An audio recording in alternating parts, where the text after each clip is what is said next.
guddida ilaalinta iyo dabagalka hantida qaranka ee golaha wakiilada Somaliland ayaa maanta soo bandhigay warbixin sanadeedoodii taasoo ay guddidani diiradda ku saareen warbixino kala gedisan oo ay guddidani ka soo ururiyeen in ka badan 9 gobol oo dalka ah. Munaasabad ballaaran oo loo qabtay shaacinta warbixintani oo lagu qabtay Hotel Mansour ee magaalada Hargeysa waxa ka soo qayb galay badi wasiirada Somaliland, shirguddoonka labada aqal ee guurtida iyo wakiilada, xildhibaano ka kala socday baarlamaanka Somaliland iyo badi barasaabada dalka. Maxamed Cali Xirsi oo ku magac dheer Obama waa guddoomiyaha guddida ilaalinta iyo dabagalka hantida qaranka ee golaha wakiilada Somaliland wuxuu ugu horeyn sharaxayaa intii ay warbixintani ku jireen wixii la kulmay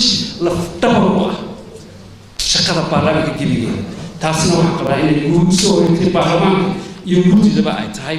kormeerka dalka. kormeerka saxa ay xildhibaanadu ii sheegeen waa kormeer 9 casho aan ku soo marnay 9 gobol aan muddo 6 casho aan ku soo kormeer adag buu ahaa. kormeer annaga runtii guddi ahaan rag badan oo naga mid ah ku cusbaa karna halkaan beero wasaaraha gobolada gaar kaalmeeno waxaan ka hadlaynaa iminka xafiiska wasiirka xafiiska samaystay gobolada oo dhan waa ammaanay, wasiirka gaadiidka goboladiisii waa ammaanay, wasiirka wuxuu gaarnaa soo waa ammaanay. That's why I want you 2 3 4 5 aan kala sameeyay kaalmeeno lacag badan oo waxaan ka hadlaynaa xafiis meelaha wadaalkiisa waxaan wadin waxaan aad iyo aad u horeeyay wasaarada aan 22 samples bal noqotay qaar waa la tagnay oo hawsha oo waqtiyeed lagu dartay hasaata 22 wasaarada qaadanay waxa uu ka gashay wasaaradda waxbarashada oo boqolkiiba markaan ka hadlayno shaqaalaha markaan ka hadlayno budgetka hoos u maamulin waxa ay tahay martayatan meelkan in saxafiis barfurman waxay noqotay boqolkiiba 9 boqolkiiba oo 7% in miisaaniyadu ay gobolka kala fidsan kharash waxayna ka amaanayna wasaaradda deegaanka oo intii ku bigtay oo boqolkiiba 9.08 iyadoo noqotay wayna ugu amaanay. wasaaradda caafimaadka ayaa iyadoo ku jirta 4 wasaaradda kale iyadoo aan eegin ee gobolka ka dhisan laakiin aan samples lagu jirin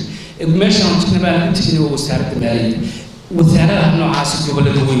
iyadoo sample lagu meesho waxaan sida wasiirka maaliyadda yaa oo tabiriga hore aad isku dhacday tolo markaas waxaan qabeeyay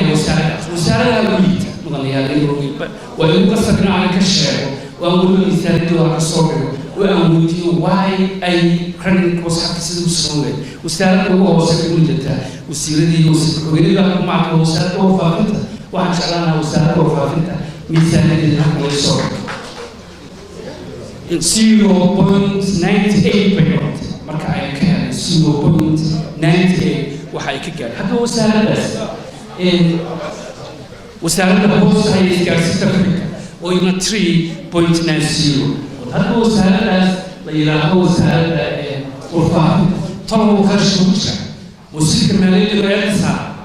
مقولها برلمان كأسبيل رئيسها وأنا لأينا ميزان الوجه كرتا قبلنا إسكارسيتا ميزان الوجه كرتا جاي وجهنا وحي نقول قصبا إنه نقول من السنة قبلنا وكان هذا صار وسائل ويبقى موضوع كرامة ما يكرر لكن وسائل الوسائل كارثة وكمل وتواصل كتيرة أريمها جدوى كمل أريمها جدها نمشي